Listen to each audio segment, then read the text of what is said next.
Fala galera, tudo certo? Muito bom dia, muito boa tarde, muito boa noite. Eu sou o Gabriel Pio e bora falar e conversar e analisar um pouquinho a partida que acabou de acontecer pelas voltas das quartas de final da Champions League entre Inter de Milão 2, Bayern de Munique 2. Primeiramente, eu queria dar dois avisos. O primeiro é que ontem não teve vídeo sobre PSG e Aston Villa, ou melhor, Aston Villa e PSG, nem sobre Ceará e Vasco. O motivo é que eu estava com uma gripe muito forte e eu imagino, e eu tinha uma noção que eu não conseguiria fazer o vídeo da qualidade que eu gosto na fala, né, se eu fizesse o vídeo no estado que eu tava. O segundo é que se você está aqui, confira se você é inscrito no canal e já deixe o joinha no YouTube ou coraçãozinho no TikTok, assim como o comentário e o compartilhamento, que ajudam demais. Mas bora falar um pouquinho sobre esse jogo? Jogo muito interessante, jogo muito legal, um jogo que teve mudanças muito rápidas, né? Mudanças muito dinâmicas, um jogo muito dinâmico, principalmente no segundo tempo. Se a gente for falar sobre o primeiro tempo, o Bayern, ele ia mais, né, buscar o gol, por motivos óbvios, né? O jogo fora de casa, lá na Alemanha, o Bayern tinha perdido por 2-1. O Bayern precisava ganhar o jogo, o Bayern precisava correr atrás do placar, e a Inter, apesar de estar na frente, também não era um time que se apequenava. A Inter jogava muito buscando os contra-ataques na sua velocidade, principalmente com o Di Marco e com o seu trio, aliás, com sua dupla de ataque. Algo que é muito comum na equipe da Inter. Se a gente focar o jogo da Inter contra o Bayern de Munique lá na Alemanha, eram muitas vezes contra-ataques em velocidade da equipe da Inter, usando a sua dupla de ataque e usando principalmente o seu ala pela esquerda, que naquele jogo era o Carlos Augusto.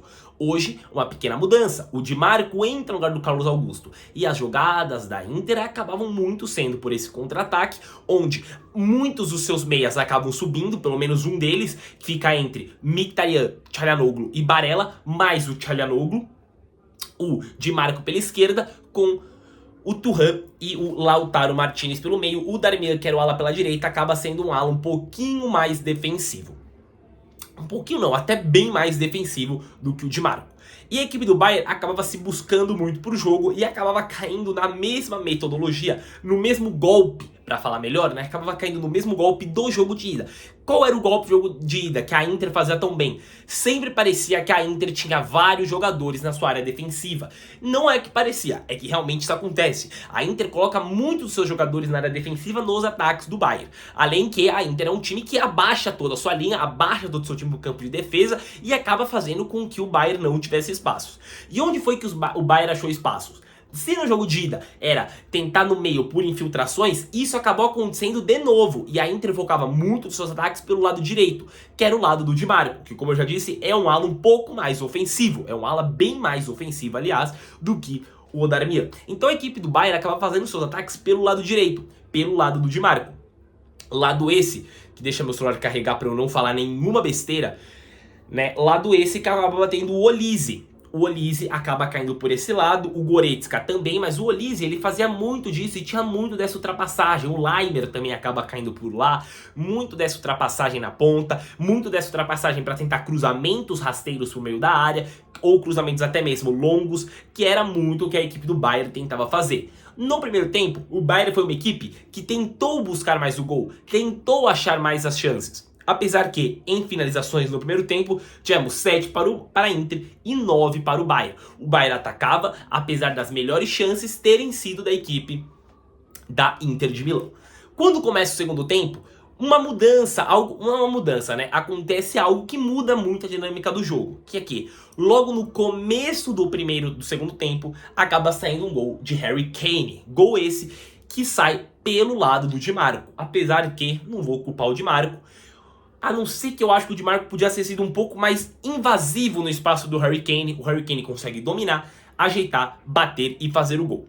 E nesse momento de euforia da equipe do Bayern, porque foi um começo onde a Inter tentava ter o espaço, tentava ter o jogo no segundo tempo, e logo nisso acaba saindo o gol do Bayern, o Bayern tenta pressionar, acaba ficando muito eufórico com esse seu gol, porque já estava empatando no agregado e mais um gol já se saltava na frente do agregado. E aí quem tinha que correr ainda mais atrás do placar era a Inter.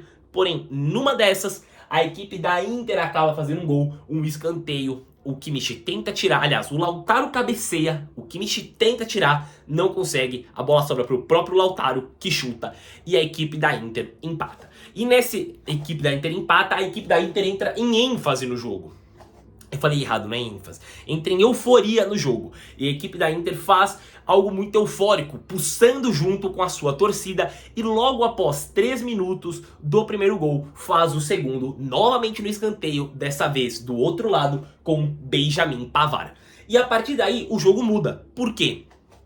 A Inter apenas precisava se segurar. A Inter não tinha mais por que em nenhum ponto se jogar para frente. É apenas segurar com o que a equipe faz de melhor, que é baixar sua linha e não dar espaços para a equipe do Bayern. Algumas substituições acontecem após isso, sai o Kim Min-jae, entra o Rafael Guerreiro, sai o Leroy Sané, entra o Gnabry. Nisso aí, você acaba tendo mais os dois lados, o Gnabry sendo usado mais pelo lado esquerdo, enquanto o Olise mais pelo lado direito. Então você mostra que você vai tentar atacar mais pelas duas pontas, pelas duas extremidades, porque o Gnabry acaba sendo esse jogador que é muito mais aberto pela ponta. A equipe da Inter nota isso, o Di Marco já estava bem cansado, o Di Marco é um jogador que sobe muito para atacar e muito para defender. Então sai o Di Marco, entra o Carlos Augusto, por quê? Para não permitir que o Bayern tivesse espaços pelas pontas, e o que permite muitas vezes esses pequenos espaços, esses pequenos deslizes, acaba sendo o cansaço. E a equipe da Inter, é importante falar, é uma equipe que se entrega tanto defensivamente que deve ser facilmente a equipe que mais se cansa nessa Champions League. É muita entrega defensiva, é muito contra-ataque rápido. A equipe da Inter acaba um jogo esgotado, então saber como utilizar as substituições acaba sendo uma das grandes virtudes do Inzaghi. Aí, nesse ponto, logo após o Carlos Augusto entrar, sai um gol do Eric Dier. Um cruzamento que vem, né, perdão, um cruzamento que acaba acontecendo, um escanteio curto, né, a equipe do Bayern usando muito dessa tática do escanteio curto. Eu demorei um pouquinho porque eu fui rever o gol, né, pra não falar nenhuma besteira. Um escanteio curto cobrado pelo Olise.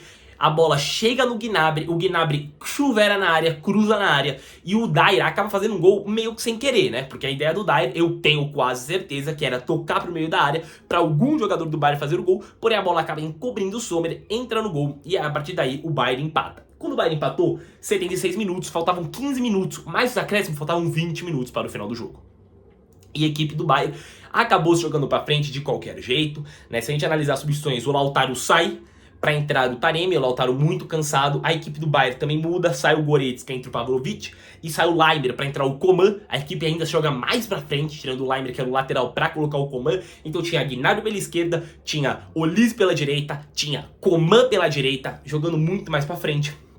E a equipe da Inter apenas mesclando as substituições junto com o seu cansaço. Sai Bastoni, entra Bissek, sai Barella, entra Fratesi. E o final do jogo foi um final de jogo onde a equipe da Inter se segurava da forma que podia e não permitia ao Bayern fazer o gol. E é o que eu falo, a equipe da Inter sabe segurar como ninguém. Sempre parece que tem um jogador a mais do que os 11 na equipe da Inter. O jogador do Bayern chuta, bate alguém da Inter. Aí depois chuta de novo, bate em outro jogador da Inter. Ou chuta e bate no mesmo jogador da Inter. E quando passa, tem o Sommer. É muito difícil você fazer gol na equipe da Inter. O Bayern conseguiu fazer 2. O Bayern conseguiu em algum momento entender onde tinha que fazer essas jogadas, que era pelo lado do Di Marco nesse jogo. Fez, conseguiu, mas sempre ainda assim, quando muitas vezes chutava, batia em um jogador da Inter, e depois batia em outro jogador da Inter, e depois batia em outro jogador da Inter, e aí a segunda bola era da Inter.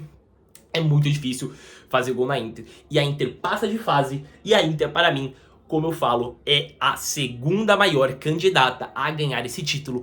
Acaba tendo Barcelona e Inter, PSG e Arsenal. Pra mim, quem passar de Barcelona e Inter é o maior candidato ao título dessa Champions, certo? Eu sou Gabriel Pio, esse é o vídeo sobre Inter 2, Bayern 2, Inter classificada. Como eu já disse, passaram PSG, passaram Arsenal, passaram Barcelona, passaram Inter.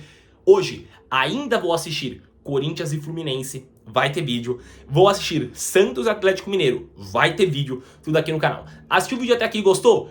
Clique no joinha se estiver no YouTube, no coraçãozinho se estiver no TikTok. O comentário e o compartilhamento ajudam demais. Valeu, e não esqueçam de se inscrever no YouTube e seguir a página no TikTok. Todas as minhas redes sociais estão na descrição. Valeu, até o próximo vídeo e muito obrigado por todo o apoio. Tamo junto!